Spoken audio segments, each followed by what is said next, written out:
గౌరవం ప్రాప్యతే దానాత్ నతు విత్తస్య సంచయాత్ అని మన పెద్దలు మన ధర్మశాస్త్రం చెప్తుంది కూడా. మనిషికి గౌరవం రావాలంటే దేని ద్వారా వస్తుంది? ధనాన్ని సంపాదించాం, ధనాన్ని కూడబెట్టడం ద్వారా మనకు గౌరవం వస్తుందా అంటే కాదు. దానాత్ అని అక్కడ వాక్యం వాడారు.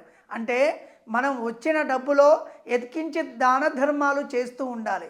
ఎవరికైతే నీడీ పీపుల్ ఉంటారో వాళ్ళకి ఏదైనా ఫీడ్ చేయడం కానీ ఇంకేదైనా ఇవ్వడం కానీ ఇవన్నీ చేయడం ద్వారా దాన ధర్మాల ద్వారా మాత్రమే గౌరవం పెరుగుతుందే తప్ప ఆ ధనాన్ని కూడబెట్టడం ద్వారా కాదు. ధనాన్ని కూడబెడితే దొంగల పాలో దొరల పాలో అవుతుందే తప్ప ఇంకేమీ కాదు. ధనాన్ని కూడబెట్టడం కంటే దాన ధర్మాలు మీరు సంపాదించిన డబ్బులో ఎత్కించితు దానానికి ధర్మానికి ఏ ధర్మంలో అయితే